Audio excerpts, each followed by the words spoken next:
Mesdames et messieurs, bonsoir. Bienvenue sur la RTS, le journal. Voici les titres. Une quinzaine d'entreprises, d'agences ou de sociétés nationales changent de directeur général.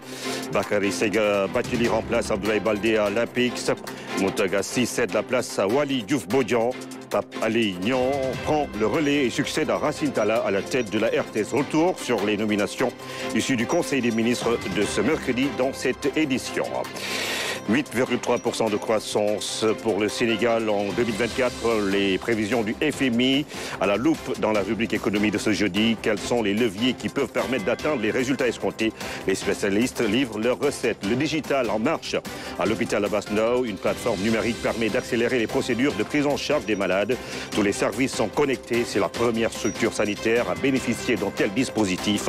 La Banque mondiale a mis 50 millions de dollars pour développer ce programme au Sénégal. Focus sur le centre psychiatrique de Kenya. L'établissement reçoit plus de 50 patients par jour. Situé dans la commune de Ziguinchor, il est le seul à prendre en charge les malades mentaux dans une région qui a connu plusieurs traumatismes. Plus de 40 ans de conflit armé accentué par le naufrage du bateau le Joola. Dakar de Médina Gounass, les disciples s'évertuent à rendre propre le site qui doit abriter la retraite spirituelle. Les pèlerins sont attendus demain dans la cité religieuse pour la 83e édition de cet événement qui draine du monde. Au-delà de son aspect culturel, le Dakar est un véritable lieu de commerce. Bonsoir à tous. Dans cette édition, nous allons reparler des mesures individuelles du Conseil des ministres du mercredi 24 avril 2024. Le président de la République a pris les décisions suivantes. Monsieur Bara Diouf, gestionnaire administratif et financier, est nommé délégué général à la promotion des pôles urbains de Diamniadio et du Lac Rose en remplacement de monsieur Diène Farbassar. Monsieur Bakary Sega Bathily, spécialiste en management de projet, est nommé directeur général de l'Agence pour la promotion des investissements et des grands travaux à Pix SA en remplacement de M. Abdoulaye Baldé. M. Pape Alé Niang, journaliste, est nommé directeur général de la radio-télévision sénégalaise RTS en remplacement de M. Racine Talla. M. Waly Diouf Bodian, inspecteur principal des impôts et domaines, est nommé directeur général de la Société nationale du port autonome de Dakar en remplacement de M. Moutaga 6. M. Cheikh Mamadou Habiboulaye Dieye, ingénieur en génie et travaux publics, est nommé directeur général de l'aéroport international Blaise Diagne, AIBD SA, en remplacement de M. Abdoulaye Dieye. M. Fadilou Keita, manager en gestion financière, est nommé directeur général de la Caisse des dépôts et consignations en remplacement de M. Cheikh Issa Sall. M. Maguette Khan, inspecteur des postes et services financiers, est nommé directeur général de la Société nationale La Poste en remplacement de M. Mohamedou Diaité. M. Bassirou Kébé, spécialiste en management de projet, est nommé directeur général de la Société nationale des habitations à loyer modéré, SNHLM, en remplacement de M. Mamadou Diagne Simbeng. M. Mohamedou Mokhtar Magasouba, spécialiste en finance d'entreprise, est nommé directeur général de la Société immobilière du Cap-Vert, SICAP SA, en remplacement de M. Mamadou Kassé.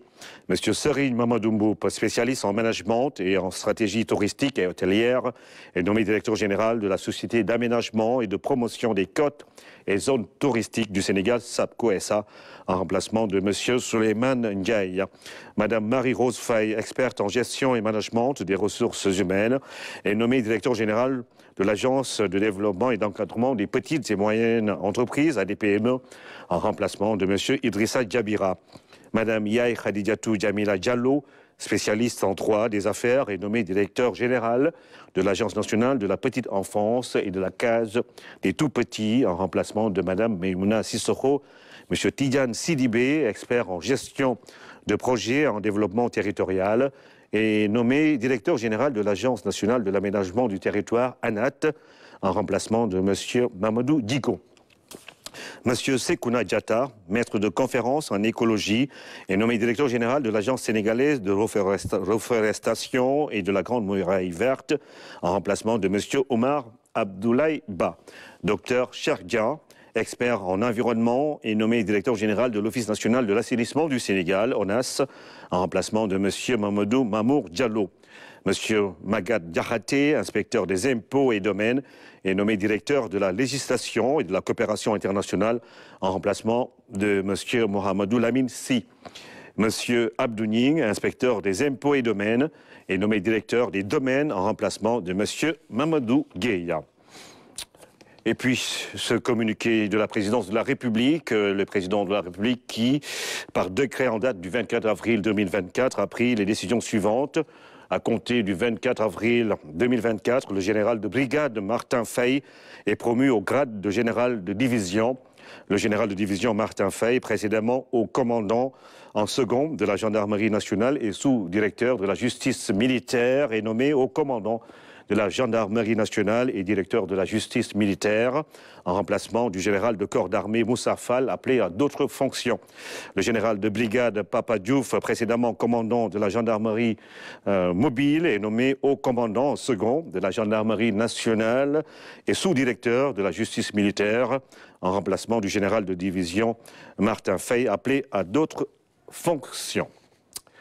C'est un homme du Sérail qui arrive à la tête de la gendarmerie nationale, 35 ans de présence dans les forces armées. Le général Martin Faye, nouveau haut commandant de la gendarmerie nationale et directeur de la justice militaire, est décrit comme un homme d'expérience. Avec lui, la gendarmerie nationale s'ouvre au nouveau chapitre. Ousmane Garifay.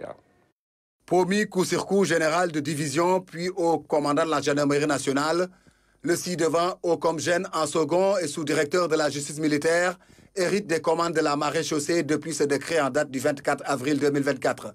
Successeur du général Moussa Fall, Martin Faye est crédité d'une solide expérience militaire en capitalisant près de 35 ans de présence sous les drapeaux. Ancien de la MONUC au Congo comme de la MINUSCA en Centrafrique, le nouveau haut commandant de la gendarmerie nationale et directeur de la justice militaire a partout fait prévaloir un leadership affirmé pour le triomphe de l'idéal militaire. À la tête de plusieurs unités opérationnelles au cours de sa carrière, comme le GIGN, le groupement d'intervention de la gendarmerie nationale où il a passé 6 ans, le général Martin Faye a imprimé ses marques de manager. Originaire de la région de Thiès, il a intégré les forces armées du Sénégal en 1990 et il sera désormais secondé par le général de brigade Papa Diouf qui devient du coup le haut commandant en second et sous-directeur de la justice militaire. Et puis, le 12e bataillon d'instruction de Dakar-Bango de Saint-Louis a procédé à la cérémonie de présentation du drapeau à la première faction de l'année 2024. Ils sont plus de 2000 soldats, dont 73 filles, prêts à servir loyalement leur pays. Ils viennent de boucler 4 mois de formation. Abdouad.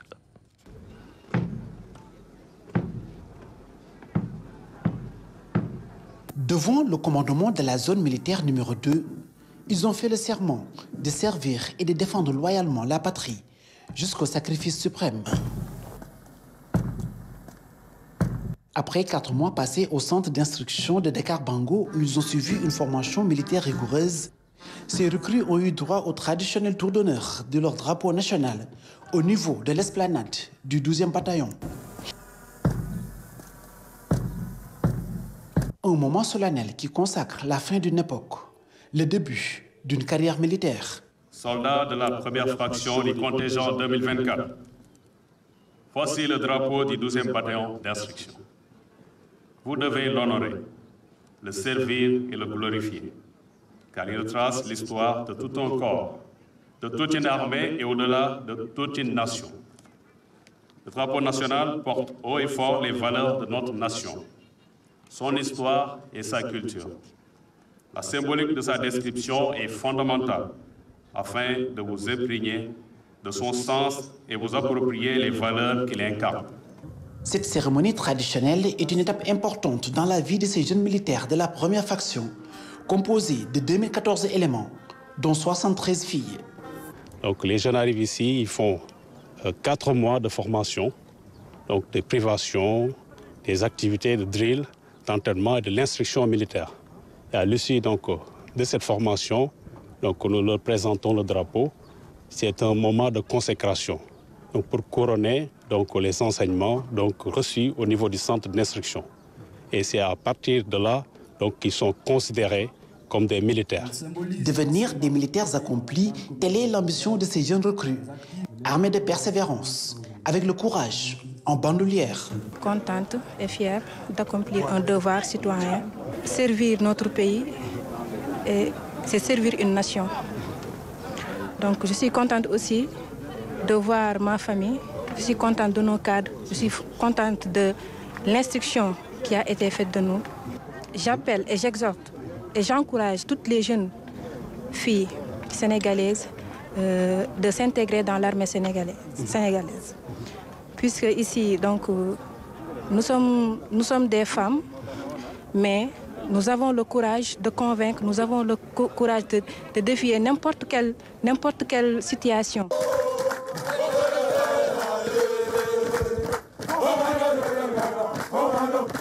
La discipline, la loyauté et la conscience professionnelle, des valeurs fondamentales pour intégrer les armées afin de servir dignement la nation sénégalaise.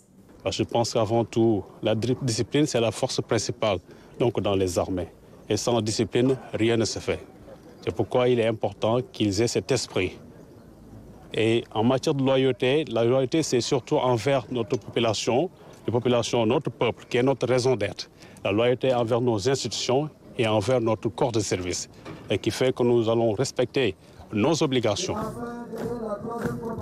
À l'issue de cette présentation, les soldats sont désormais aptes à intégrer les différents corps de l'armée, de la gendarmerie ou des sapeurs-pompiers.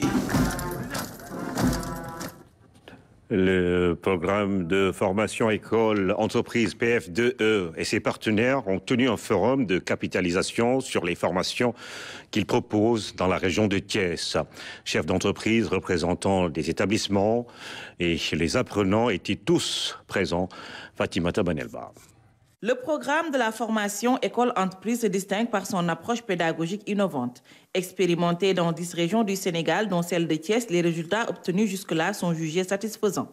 Dans la région de Thiès, 341 apprenants ont été enrôlés et 122 parmi eux seront certifiés ce 29 de ce mois.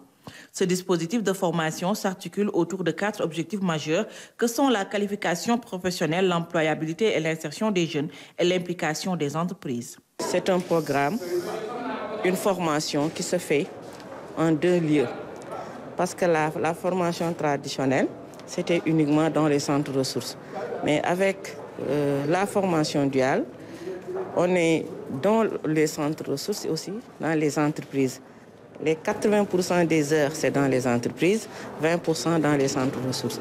Et cela permet à l'apprenant, dès sa sortie, d'être fonctionnel. Il y a des possibilités également que l'apprenant soit recruté dans l'entreprise formatrice à la fin de sa formation ou bénéficie d'un contrat à durée indéterminée à la fin de sa formation. Donc ce sont des innovations de taille qui sont apportées dans le cadre de la formation école-entreprise. Sans une main-d'œuvre qualifiée, il est impossible de mener des activités efficientes et les entreprises ne peuvent être compétitives.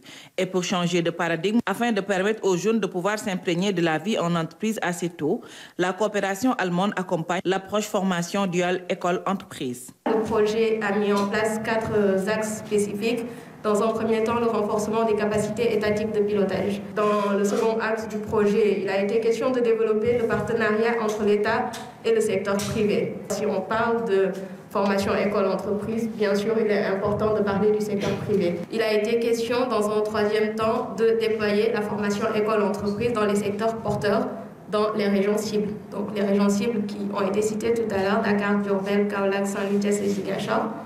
Et pour aller dans ce sens-là, il a été question dans un premier temps d'analyser les branches, les métiers et les régions qui sont prioritaires. C'est un programme composé de 3 organes, le comité technique de suivi et aussi le conseil d'orientation et l'unité de coordination.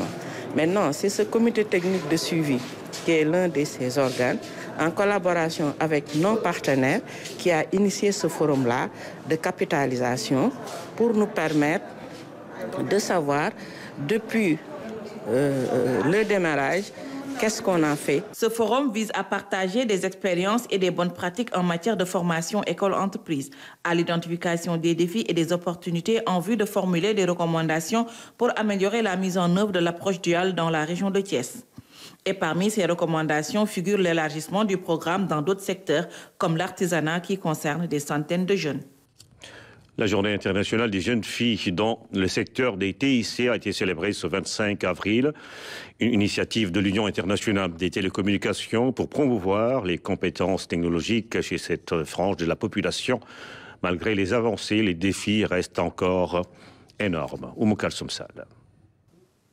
Depuis 13 ans, chaque 4e jeudi du mois d'avril est consacré à la célébration de la Journée internationale des jeunes filles dans le secteur des technologies de l'information et de la communication.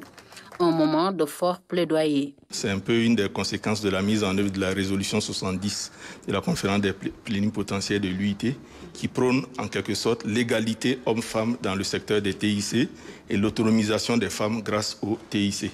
Parce que force est de reconnaître que dans la plupart des pays, les femmes sont nombreuses. À titre d'exemple, ici au Sénégal, je crois que les femmes doivent faire 52% de la population.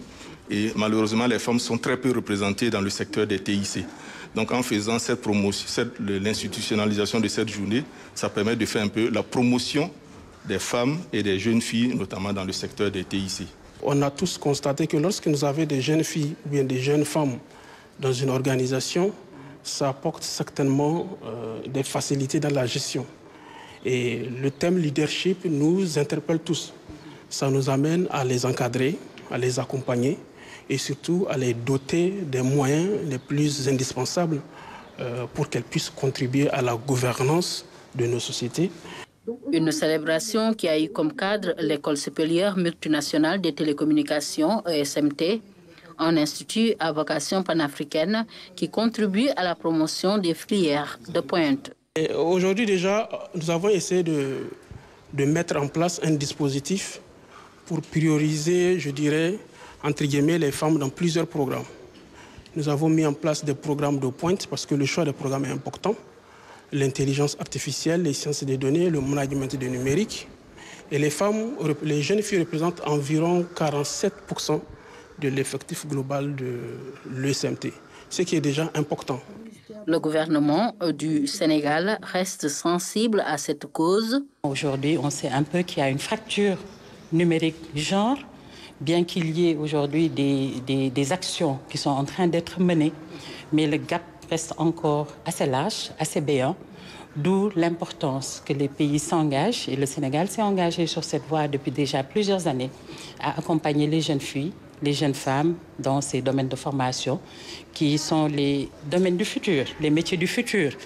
Parce que nous retrouvons le numérique, le digital dans toutes nos actions, dans notre environnement, dans nos familles et même dans notre lieu de travail, ça c'est une évidence. Des avancées certes, mais les défis sont encore grands pour une gouvernance plus inclusive dans le secteur des technologies de l'information et de la communication. Sur ce même chapitre, la Fondation Sonatel célèbre l'excellence à travers le jeu concours Wiki Challenge, École d'Afrique et le programme de bourse de spécialisation médicale, des actions qui entrent dans le cadre de la politique RSE, responsabilité sociétale d'entreprise de la société de télécommunications, et qui par ricochet permet justement aux bénéficiaires de baigner dans un climat d'excellence et de rigueur. Maman Moussagnan. La fibre sociale de la Sonatel a encore vibré.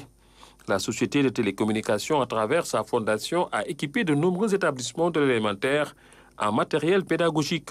En posant cet acte, l'entreprise entend favoriser l'implantation d'une culture numérique.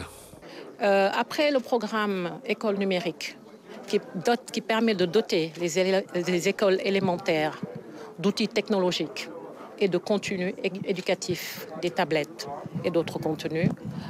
Dans la continuité, on a organisé ce challenge, qui est un challenge international. Un challenge international dédié aux élèves de 9-13 ans et qui s'est déroulé dans plusieurs pays africains francophones. Des enfants challenger mis en compétition. Je trouve ce concours intéressant parce que ça nous aide à découvrir, à savoir des choses qu'on n'a jamais su. Des apprenants qui ont développé leur curiosité et esprit créatif sous le regard bienveillant de l'équipe pédagogique. Pour un meilleur encadrement, il faut quand même créer l'esprit compétitif au niveau des élèves.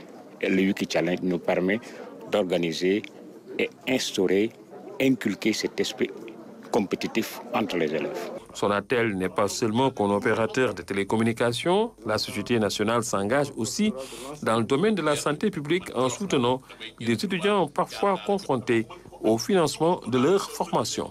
Ce programme a été lancé pour venir appuyer des médecins qui ont un doctorat, des étudiants en médecine, pour vraiment les accompagner.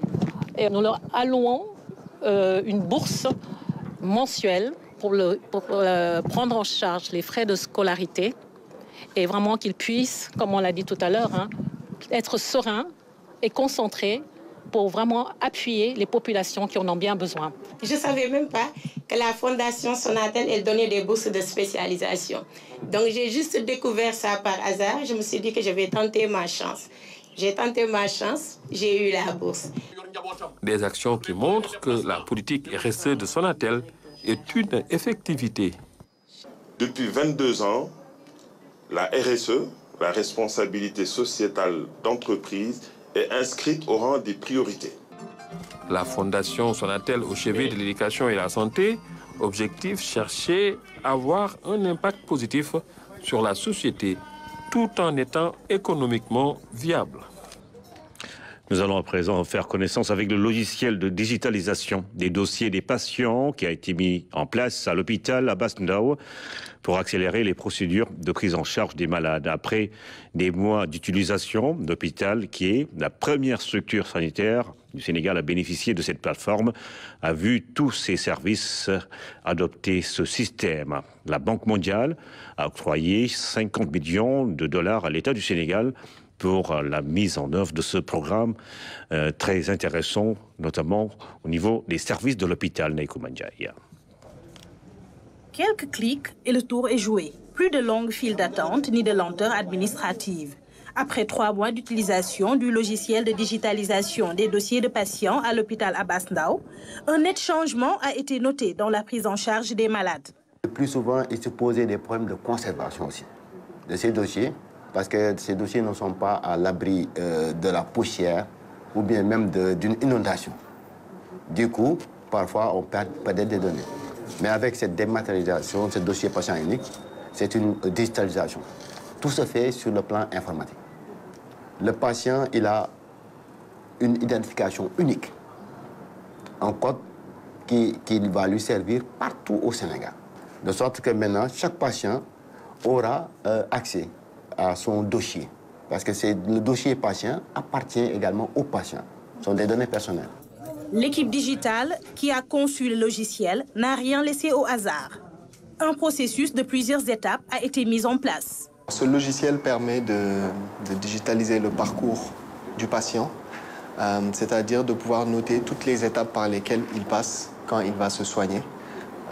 Quand il rentre dans un hôpital, il va passer par la facturation, il va passer par la caisse, puis il va aller voir les médecins. Donc tout ce parcours est dématérialisé, enregistré dans un système et permet d'avoir l'historique. Ce qui fait que si le patient vient une autre fois, on a son historique, on n'a pas besoin de lui demander tout ce qu'il a fait comme examen ailleurs. On l'a de manière naturelle dans le système. Et vraiment la plus-value du projet, c'est que ça ne va pas être à l'échelle juste d'une structure de santé, mais à l'échelle du pays. Ça veut dire que le patient qui va d'un hôpital à un autre, cet historique va être disponible. La cardiologie a été le premier service du centre hospitalier à utiliser le logiciel. Médecins et patients profitent pleinement des avantages qu'il leur offre. Nous sommes à l'ère de la digitalisation et nous apprécions beaucoup ce logiciel parce que ça nous permet de régler beaucoup de problèmes, notamment la perte de documents qui était notre principal souci. Et ça va nous permettre aussi à l'avenir d'avoir un gain de temps avec les dossiers comme un papier, on était obligé d'écrire pendant 30 minutes. Avec le logiciel, tu cliques, tu as tout ce que tu as, donc tout ce dont tu as besoin. Donc, à coup sûr, ça sera un bénéfice pour nos praticiens et un bénéfice pour les patients aussi qui ne sont plus confrontés à ce problème de perte de documents. À chaque fois qu'il y a des améliorations à faire, qu'on a des suggestions à leur donner, on leur donne ça, ils viennent, ils rectifient et on essaie d'améliorer au fur et à mesure. Ce n'était pas comme ça avant, vraiment. On peut noter une nette amélioration. Maintenant, à chaque fois que je viens, je ne reste pas longtemps. Les médecins me prennent en charge rapidement. Quand les médecins nous ont parlé de ce logiciel, nous avons tout de suite accepté, car nous savions que c'était pour notre bien. Et Dieu merci, nous ne le regrettons pas. Le ministère de la Santé a tout mis en œuvre pour la réussite de ce programme qui va s'étendre à court terme sur l'ensemble du territoire national.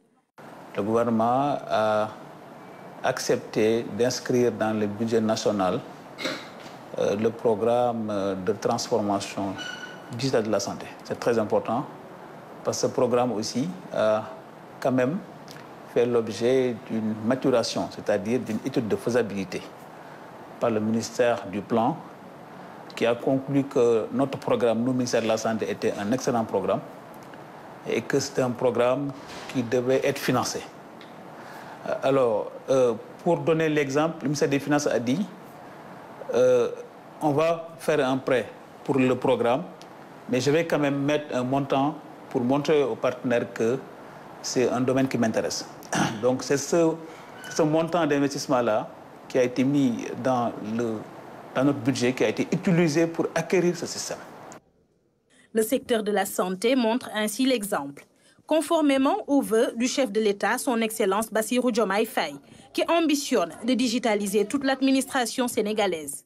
Désormais, le format papier va céder la place à la magie du clic. Ce jeudi, c'est la journée mondiale de lutte contre le paludisme. La maladie recule, mais la situation impose encore plus de vigilance. Nous allons faire le point à Kaolack, invité du journal de 13h, Aïssatou Bari, directrice régionale santé de la région, revient sur les différents aspects de ce combat à mener pour vaincre définitivement cette maladie. Globalement, l'incidence du paludisme est comprise entre 5 et 15 cas de palud pour 1000 habitants. Cependant, il y a le district de Kaolack, qui est la capitale régionale, qui est dans la zone rouge. Et bien entendu, qui connaît Kaolack sait qu'il y a beaucoup de moustiques. Et puisque c'est le vecteur du paludisme, on peut aisément comprendre donc que ce district soit dans le rouge avec beaucoup de cas de paludisme. Oui, avec l'appui du programme national de lutte contre le palud et de ses partenaires, plusieurs stratégies sont actuellement mises en œuvre au niveau de la région de façon globale et certaines stratégies de façon beaucoup plus spécifique au niveau du district de Kaolack. Entre autres stratégies, il y a la prise en charge des cas PKDOM+, avec le dépistage systématique et le traitement des cas dans les zones reculées. À ce titre, nous avons eu en 2023 à traiter 10 513 cas de palud. Il y a le traitement préventif intermittent chez la femme enceinte. Nous avons également la distribution de moustiquaires imprégnés à longue durée d'action dans la routine avec une gratuité chez les femmes enceintes et les enfants qui constituent donc la cible vulnérable à la maladie. Il y a une bonne disponibilité aussi et une gratuité des intrants de lutte contre le palud, tels que les tests de diagnostic rapide, les ACT pour traiter le palud simple, mais également l'artesunate pour le traitement du paludisme grave. De façon beaucoup plus spécifique, au niveau du district de Kaolack, qui porte vraiment la charge de morbidité du palud dans la région, il y a la mise en œuvre de la campagne de chimioprévention du paludisme saisonnier chez les enfants âgés de 3 mois à 10 ans. Et à ce titre, en 2023, nous avons eu à traiter 65 581 enfants. Il y a également une campagne qu'on a eu à dérouler en 2023, campagne de distribution de moustiquaires imprégnés au niveau des daras de la commune de Kaolack, parce que comme vous le savez, les talibés constituent également une couche vulnérable.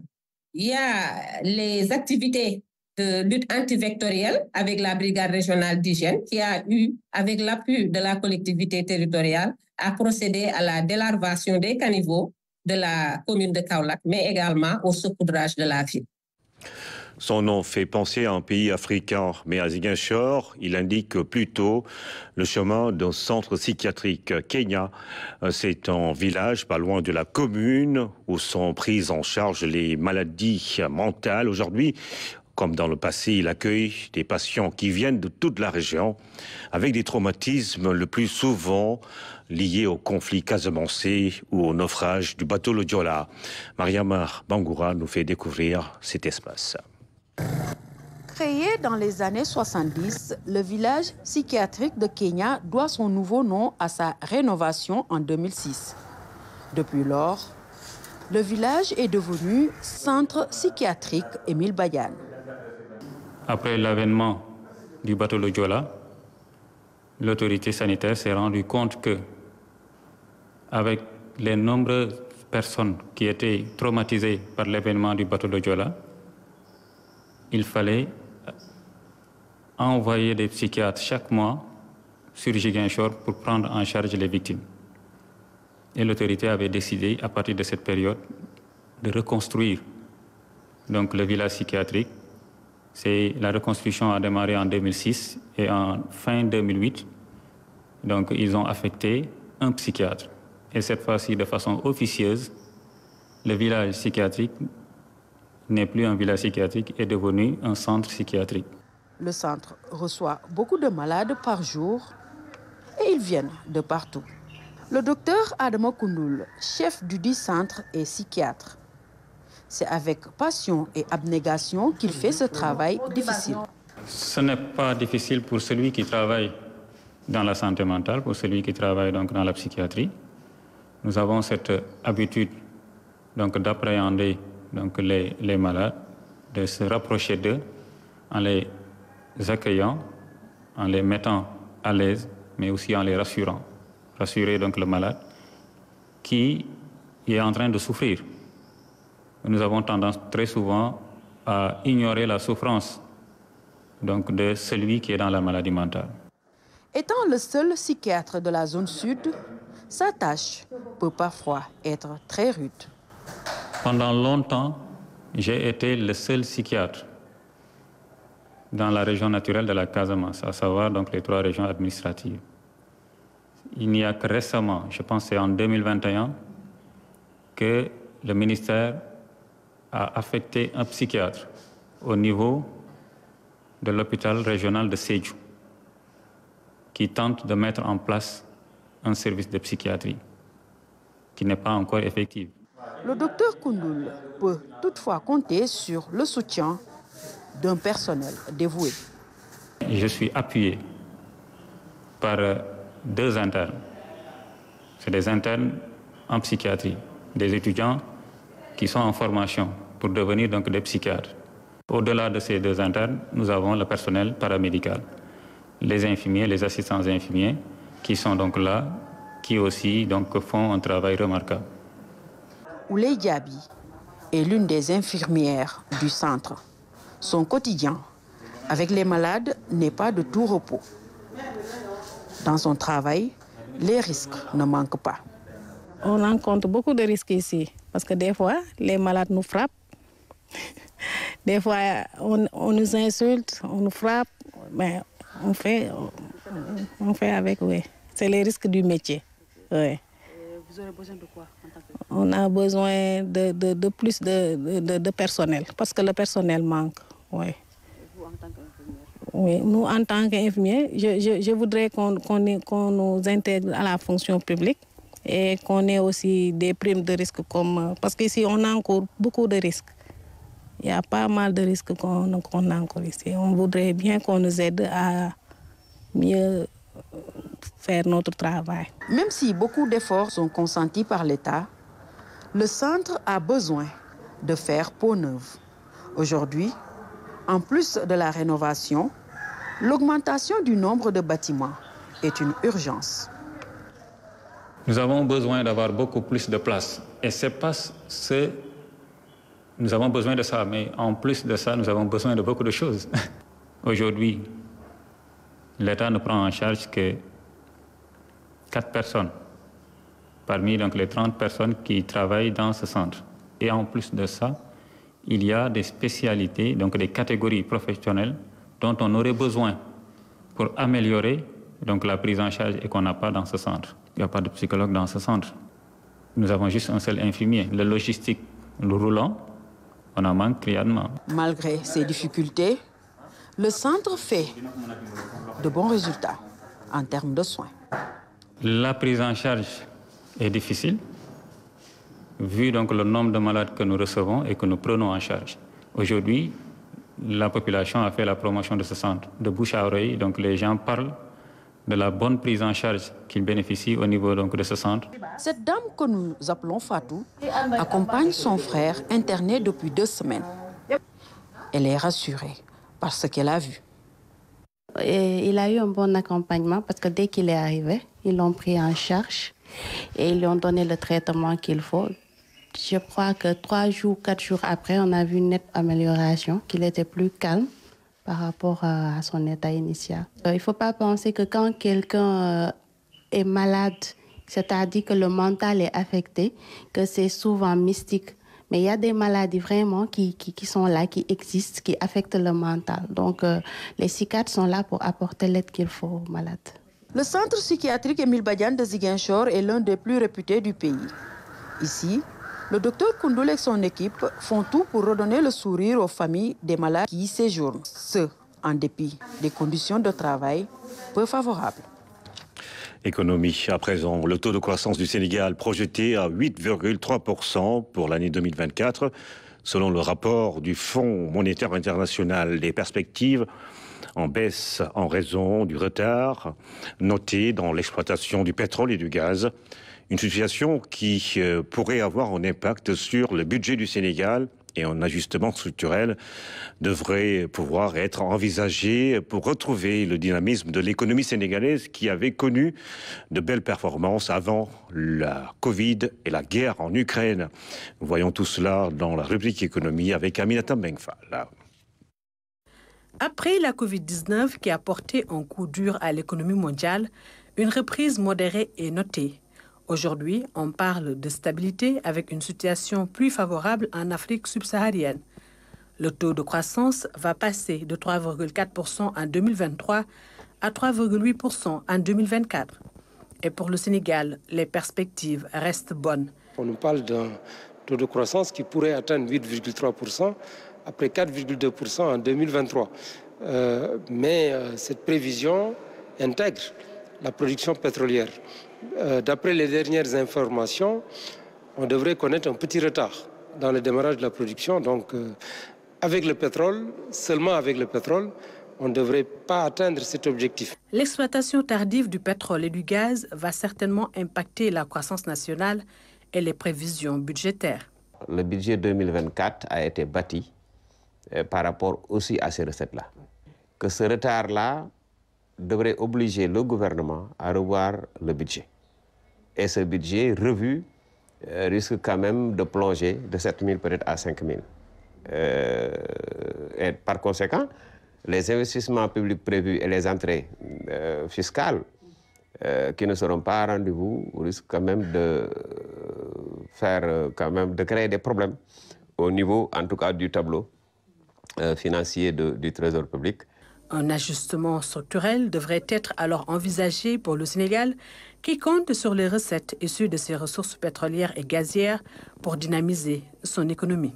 Il est tout à fait possible qu'on renforce d'autres secteurs comme l'agriculture, comme l'industrie, pour pouvoir, malgré tout, s'approcher de ces 8,3%. Le plus important, c'est déjà de changer de palier, parce que depuis la Covid, on n'arrive pas à atteindre 6% parce qu'on a connu 5%, mais c'était après des croissances faibles ou très faibles. Donc c'était juste un rebond. Mais après 4%, si on arrive à faire 6 à 7%, c'est déjà bien.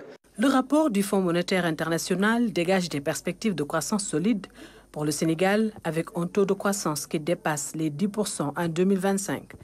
L'année prochaine, avec le démarrage du pétrole et du gaz, on a projeté 10% en pensant que le pétrole et le gaz, le pétrole allait démarrer tôt cette année.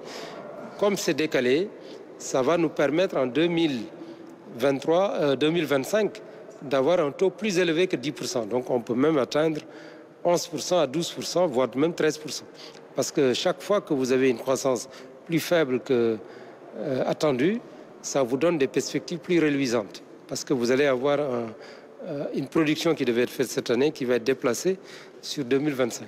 Avec un environnement des affaires favorable à toutes les potentialités d'investissement qui vont continuer de transformer structurellement son économie, le Sénégal pourrait ainsi devenir un pays avec une croissance à 2 chiffres portée par les hydrocarbures, ce qui va davantage renforcer son statut d'un État bancable, débarrassé du fardeau de la dette qui ne pèserait plus lourd dans la structuration macroéconomique du pays.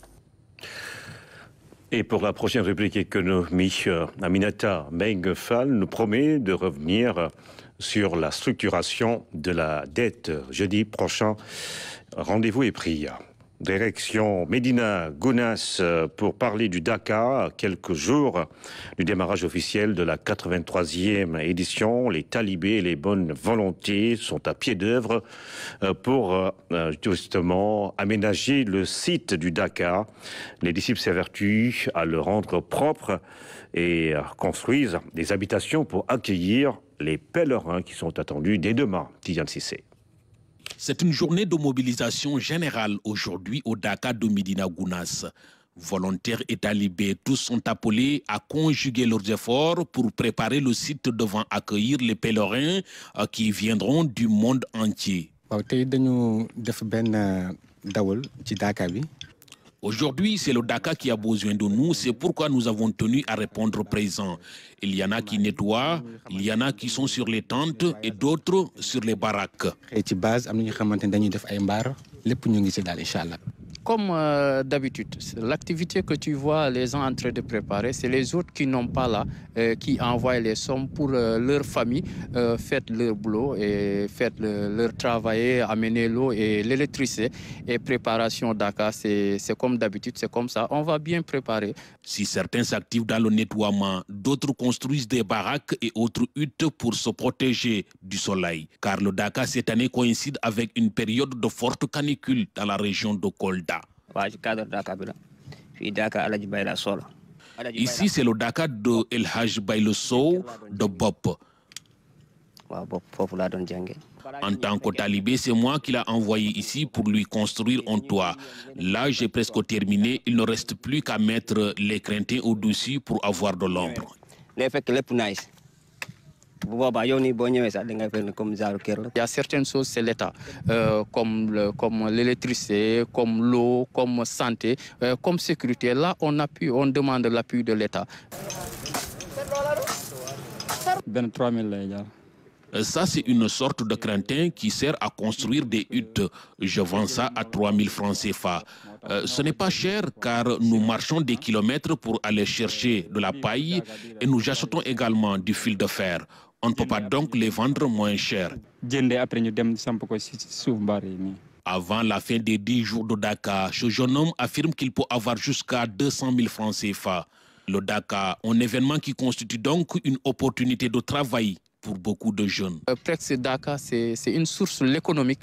Tout le monde vient travailler. Il y a les autres qui quittent dans le Poundou de Kédougou qui vient travailler. Et une semaine avant Dakar et semaine après Dakar, ils gagnent 400 000, 500 000. Donc ils quittent partout. Il y a des autres qui quittent jusqu'à Guinée qui viennent travailler. À quelques jours du démarrage officiel de la 83e édition du Dakar de Médina Gounass, les talibés font en ce moment tout leur possible pour accueillir les fidèles dans un environnement propre et propice à la lecture du Saint-Coran et autres prières.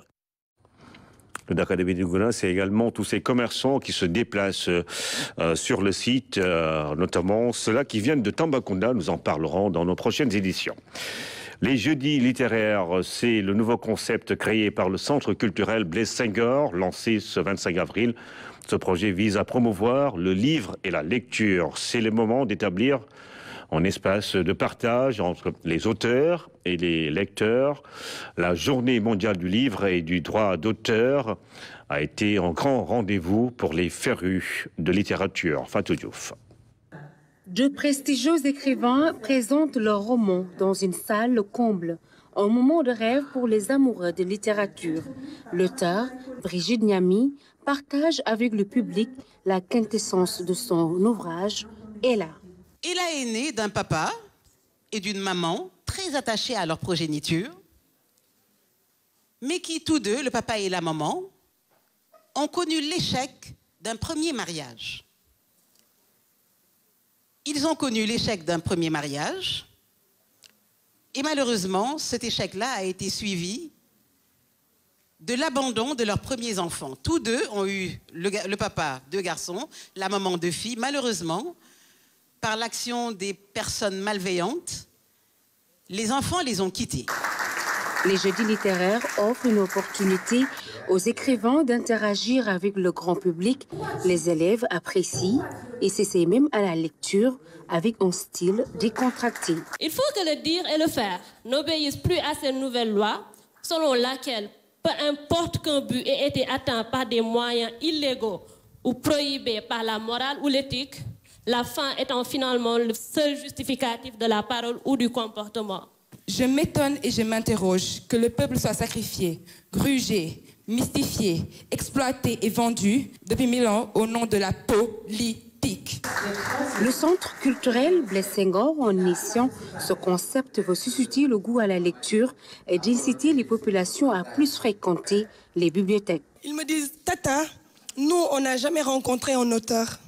Je me suis dit, ah, là, c'est vraiment le moment de créer un projet qui permettra aux uns et aux autres de pouvoir côtoyer les auteurs, de pouvoir leur offrir un événement comme celui-ci pour que vous, les élèves, vous, les usagers des bibliothèques, vous, les étudiants, puissiez directement communiquer avec ces auteurs, ces braves dames et ce grand monsieur qui est M. Gorkodjo. Ô pays, mon beau pays, ils se battent tes enfants de tes flancs bénis, germains.